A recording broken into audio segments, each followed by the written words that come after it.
बिस्मिल्लाहिर्रहमानिर्रहीम। अस्सलाम वालेकुम माय डियर स्टूडेंट्स। लेक्चर का आगाज़ करते हैं खूबसूरत दुआ के साथ रब्बे ज़िदनी इल्मा। और अब हम स्टार्ट कर रहे हैं इसी चैप्टर का लेक्चर नंबर 2 और देखते हैं कि आर्किया जो हमारे बैक्टीरिया हैं वो कैसे डिफरेंट है from the normal bacteria. So let's commence the lecture. Yes my dear students, archaea और आर्किया का मतलब यही है आर्कियो बैक्टीरिया, और इसका मतलब होता है एंशिएंट या कदीम बैक्टीरिया। आर्किया जो है it is on the basis of some phylogeny, जो लास्ट लेक्चर में देखी थी कि इसको हमने प्लेस किया हुआ है बिटवीन बैक्टीरिया एंड यूकेरिया, यानी कि एवोल्यूशनरी पॉइंट ऑफ व्यू से इसमें कुछ कैरेक्टर्स जो है बैक्टीरिया जैसे हैं और कुछ कैरेक्टर्स जो हैं वो यूकेरिया जैसे हैं। इन्हीं को हम यहाँ पे फाइंड करेंगे कि वो कैरेक्टर कौन कौन से हैं, लेकिन इनकी कुछ अपने भी यूनिक फीचर है कि जिसकी वजह से हम लोग इनकी एक सेपरेट डोमेन बनाने में कामयाब हुए, और उस डोमेन का नाम क्या है, आर्किया।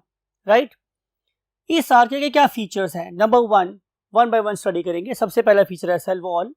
आप लोगों को अगर याद हो या आपको 9th पीरियड की कुछ इंफॉर्मेशन याद हो माइंड में, तो आपको पता होगा कि जो हमारा नॉर्मल बैक्टीरिया है उसकी सेल वॉल प्रोटीन्स और कार्बोहाइड्रेट्स की बनी होती है, और उसको हम बोलते हैं पेप्टाइडोग्लाइकेन।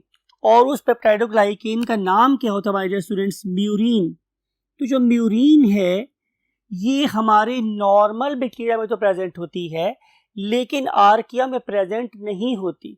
आर्किया के केस में कुछ बैक्टीरिया में जो सेल वॉल है ये प्योर पॉलीसेकेराइड की है, बाद जगहों पे प्योर प्रोटीन की है, और बाद जगहों पे cell wall altogether absent है, यानी कि प्रेजेंट नहीं है। तो इस लिहाज से ये वाले फीचर्स हमें यू कैन से हेल्प करते हैं to decide to make a separate domain for these particular bacteria. फिर हम चलते हैं सेल मेम्ब्रेन पे। यू नो वेरी वेल कि जो हमारी सेल मेम्ब्रेन है ये नॉर्मली किस चीज की बनी होती है, की बाइलेयर्स की और प्रोटीन की बनी होती है। लेकिन आप देखते हैं कि इनके अंदर जो यूनिक फीचर है कि वो बहुत ही एडवर्स एनवायरनमेंट के साथ के अंदर भी रह सकते हैं। उसकी एक वजह उनकी यूनिक लिपिड लेयर भी है। आमतौर पर आप देखते हैं तो आप लोगों को लिपिड की बाइलेयर में ग्लिसरॉल के साथ फैटी एसिड अटैच मिलते हैं, जो हमारी मेम्ब्रेन में भी वैसे ही होता है। राइट। लेकिन आर्किया के अंदर क्या है, आर्किया के अंदर हमने ग्लिसरॉल के साथ ब्रांच्ड चेन हाइड्रोकार्बन अटैच किए हैं। इस पर्टिकुलर वर्ड को मींस हाइड्रोकार्बन को हम कर रहे हैं सर्कल और यहां लगा रहे हैं एक स्टार, यानी कि एक बड़ी इंपॉर्टेंट सी बात है कि ब्रांच चेन हाइड्रोकार्बन प्रेजेंट हैं इस लिपिड बाइलेयर के अंदर, यानी कि देखने में आपको बैक्टीरिया के अंदर भी बाइलेयर नजर आएगी और आर्किया बैक्टीरिया में भी बाइलेयर नजर आएगी, लेकिन इसकी बाइलेयर में ग्लिसरॉल और फैटी एसिड है और आर्किया की बाइलेयर में ग्लिसरॉल के साथ ब्रांच्ड हाइड्रोकार्बन्स हैं, ब्रांच्ड फैटी एसिड नहीं है। अगेन इस फीचर ने हमें हेल्प की कि हम इन बैक्टीरिया से आर्किया बैक्टीरिया को सेपरेट कर लें। मजीद क्या है, go to the next part of the board. Yes my dear students, next feature is methanogenesis, यानी कि मीथेन बनाने की एबिलिटी। तो जो मीथेन बनाने की एबिलिटी है वो सिर्फ आर्किया बैक्टीरिया के पास प्रेजेंट है, नॉर्मल बैक्टीरिया मीथेन नहीं बना सकते। ये एक बहुत बड़ा यू कैन से डिफरेंस है between normal bacteria and a group of archaea bacteria. Right. फिर हम देखते हैं मोड ऑफ न्यूट्रिशन। आप लोगों को बैक्टीरिया में फोटोसिंथेसिस होती हुई नजर आती है, जाहिर है किसकी बात हो रही है, ऑटोट्रॉफिक बैक्टीरिया की बात हो रही है। लेकिन यहाँ पे ऐसा नहीं, यहाँ पे आपने जैसे आप लोगों की लगा के रखा हुआ है यहाँ पे ऑलरेडी एक स्टार, आप इसको फर्दर इन्फोर्स करने के लिए एक स्टार और यहाँ पे लगाएंगे। बड़ी ही एक इंपॉर्टेंट सी बात है ये वाली, राइट, कि यहाँ पे फोटोसिंथेसिस होती नहीं है, किसी भी फॉर्म में फोटोसिंथेसिस नहीं होगी। तो फिर ये क्या करेंगे, ये यूज करेंगे मोलेक्युलर हाइड्रोजन को।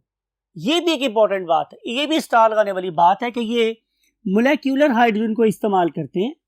और मोलेक्युलर हाइड्रोजन को इस्तेमाल करेंगे किसके लिए, नंबर 1 पे to reduce different elements like sulphur. तो जब भी हम हाइड्रोजन के अंदर सल्फर को ऐड करेंगे तो सल्फर क्या हो जाएगी, रिड्यूस हो जाएगी, because addition of hydrogen is called as reduction. तो रिजल्ट में हमारे पास H2S प्रोड्यूस हो जाती है। किसी एग्जाम्पल आप लोगों के पास डिफरेंट किस्म के सल्फर बैक्टीरिया हैं। लेकिन ऐसा भी हो सकता है कि हम इस पर्टिकुलर हाइड्रोजन को इस्तेमाल करें to carry out reduction at some time and oxidation some other time, और उसके रिजल्ट में जो चीज़ें प्रोड्यूस होंगी वो क्या हो सकती हैं, वो प्रोड्यूस हो सकती है एसीटेट या फॉर्मेट। अगर तो मेरे पास इन पर्टिकुलर रिएक्शंस के रिजल्ट में प्रोड्यूस होने वाले एसीटेट और फॉर्मेट को देखा जाए तो ये होते हैं during the course of fermentation. और फिर अगर मैं इसको फर्दर कंटिन्यू करता हूं तो मुझे इन दोनों चीज़ों को फर्दर ऑक्सीडाइज करवाने के लिए देना पड़ता है मीथेनोजेनिक बैक्टीरिया को, और दोबारा से मीथेन प्रोड्यूस होना शुरू हो जाती है। लेकिन ऑन द अदर हैंड अगर मैं रिडक्शन नहीं कर रहा तो मैं ऑक्सीडाइज करना चाहता हूं तो मुझे क्या करना पड़ेगा, मुझे सल्फर की कॉन्सेंट्रेशन को बढ़ाना पड़ेगा। अगर मैं सल्फर की कॉन्सेंट्रेशन को बढ़ाऊंगा तो इंस्टेड ऑफ रिडक्शन होगी ऑक्सीडेशन, और उस वाले केस में CO2 प्रोड्यूस होगी। तो ये वो कुछ यू कैन से मेथड है जिसके जरिए से ये वाले बैक्टीरिया डिफरेंट किस्म के सबस्ट्रेट्स को इस्तेमाल करके क्या प्रोड्यूस करते हैं, जाहिर है एनर्जी प्रोड्यूस करते हैं जो उनकी न्यूट्रिशनल डिमांड को पूरी कर रही होती है। एक और डिफरेंस जो आप लोगों को नजर आएगा कि इसमें आर्के बैक्टीरिया में, यू बैक्टीरिया में, वो क्या है, आपको याद होगा लास्ट लेक्चर में लास्ट बोर्ड पे हम लोगों ने क्या बात कही थी कि हमारे पास राइबोसोमल RNA के क्या होते हैं, सीक्वेंसेस होते हैं जिन्हें हमने इस्तेमाल किया था एज मोलेक्युलर क्लॉक्स। तो जब हमने इन पर्टिकुलर राइबोसोमल RNA को स्टडी किया बैक्टीरिया में, आर्के बैक्टीरिया में और फिर यूकेरिया में, तो हमें ये पता चला कि 1500 नाइट्रोजनस बेसेस मीन 1500 न्यूक्लियोटाइड्स में से जब हम 0 से स्टार्ट हुए तो मूव कर रहे थे टुवर्ड्स 1500 मीन्स स्टार्ट से लेके एंड की तरफ मूव कर रहे थे, तो अबाउट 910 न्यूक्लियोटाइड्स अगर मैं शुरू करूं तो मुझे एक बड़ा सिग्निफिकेंट डिफरेंस नजर आता है। Look at this, you bacteria में, मॉडर्न बैक्टीरिया में AAA, this one is AAA, और अगर आप देखते हो आर्के बैक्टीरिया उस पर भी क्या प्रेजेंट है, AAA। अब आप चलते हो 910 के बाद, फॉर एग्जाम्पल 11, 12, 13, 14, 15 की बात कर रहा हूं, तो यहां पे हमें एक डिफरेंस नजर आ रहा है। Look at this is the same CU but over here this particular cytosine is replaced by uracil, और आगे फिर वही AAA है, यहां पर भी AAA, उस पर कोई चेंज नहीं है। अब ये जो मेरे पास सीक्वेंस है यानी कि CU के साथ C हो, it is unique to bacteria, ये बैक्टीरिया में ही आता है, मींस मॉडर्न बैक्टीरिया की बात हो रही है या यूक बैक्टीरिया की बात हो रही है।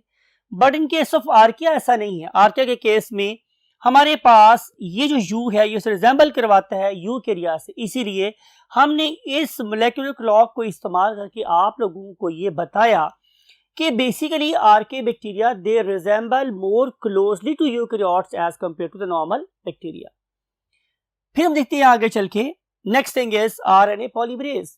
RNA पॉलीमरेज आर्किया में मोर कॉम्प्लेक्स है, किसकी तरह से, यूकेरिया की तरह से, इसीलिए हमने फिर वही बात है कि आर्किया को यूकेरिया के पास रखा है। लेकिन जब मैं बात करता हूं RNA पॉलीमरेज की तो नॉर्मल बैक्टीरिया में ये छोटे भी हैं और सिंपल भी हैं, इनका RNA पॉलीमरेज बड़ा भी है और कॉम्प्लेक्स भी है, किसकी तरह से, यूकेरिया की तरह से। आगे हम चलते हैं, next that is called as intron. You know कि हमारे पास इंट्रॉन और एक्सोन दोनों प्रेजेंट होते हैं, लेकिन बैक्टीरिया में जो हमारे पास इंट्रॉन्स हैं वो ऑल टुगेदर एब्सेंट होते हैं, उन्हें हमें एक्साइज आउट करना नहीं पड़ता बल्कि जीन प्योर फॉर्म में प्रेजेंट होता है। लेकिन हमारे वाले केस में इंट्रॉन्स को स्प्लाइसर्स के जरिए से और स्प्लाइसोसोम्स की प्रेजेंस में उनको कट आउट करके जीन्स को लीनियर बनाना पड़ता है, और फिर हमारा जीन क्या होता है, ट्रांसक्राइब होता है। ये वाला फीचर कि हम अपने जीन को स्प्लाइस कर सके, ये वाला फीचर आर्किया में भी प्रेजेंट है। जाहिर है एक एडवांस फीचर है, चूंकि ये एडवांस फीचर है इसीलिए हम लोगों ने आर्किया को यूकेरिया के पास रखा है और बैक्टीरिया से दूर रखा है।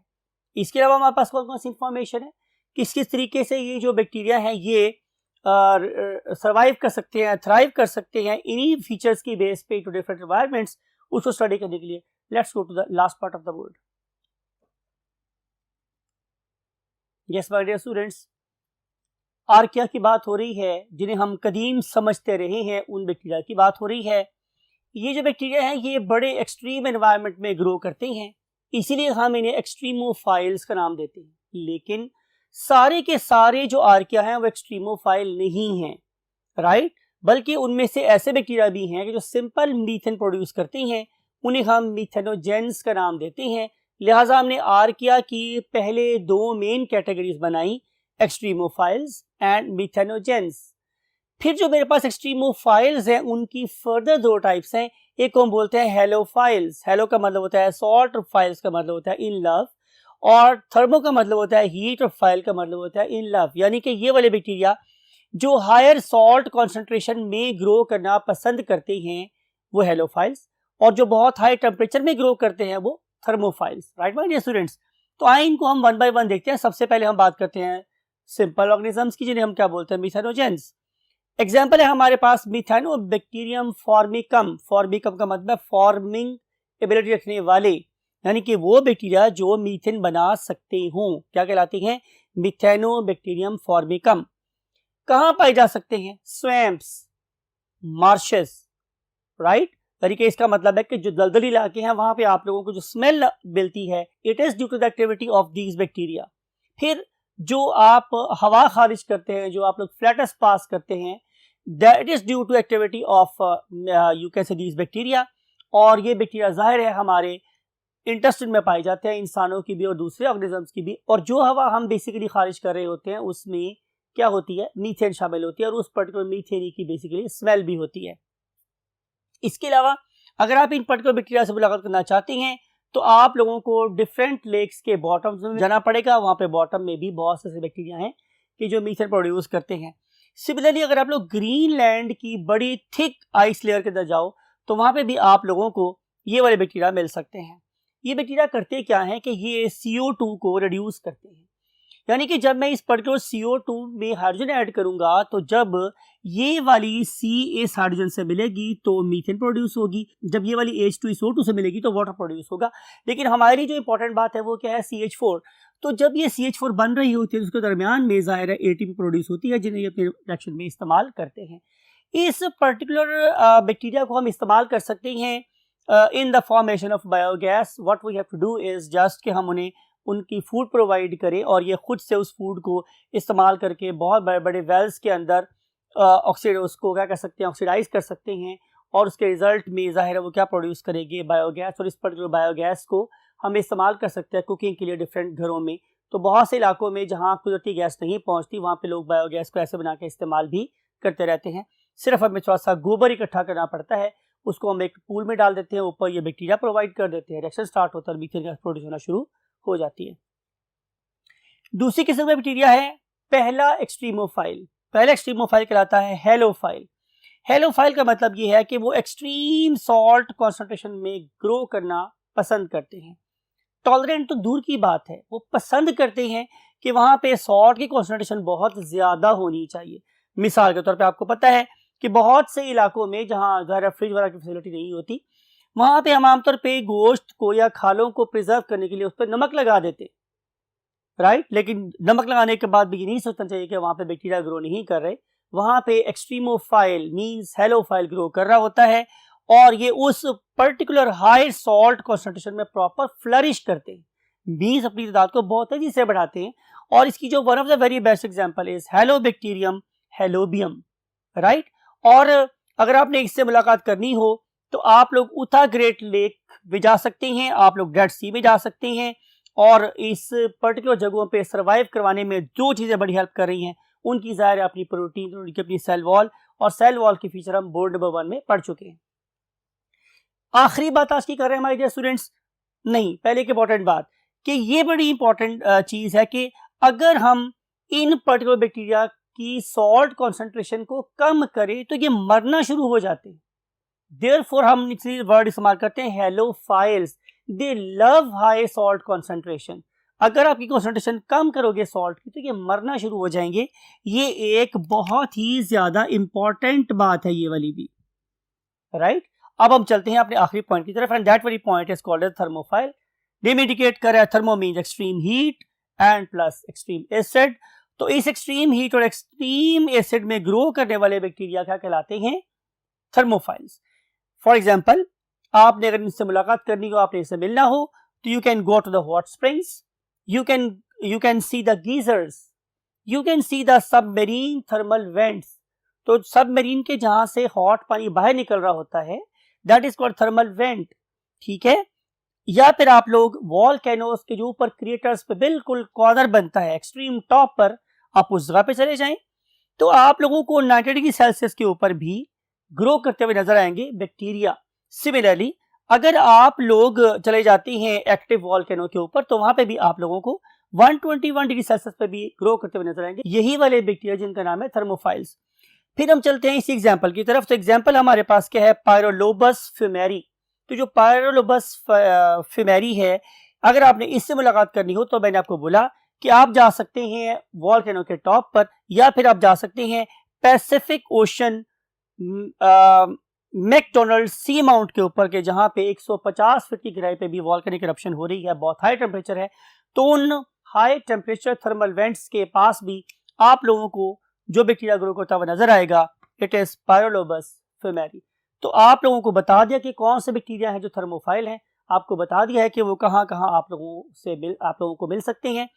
जाएं, दुनिया को एक्सप्लोर करें और इन बैक्टीरिया के अलावा और ऐसे बैक्टीरिया भी ढूंढने की कोशिश करें जो इंसानियत के लिए काम आ सकते हैं। इसी दुआ के साथ कि आप इस कोशिश में ज़रूर कामयाब हो। आई वॉन्ट टू से यू अल्लाह हाफिज़।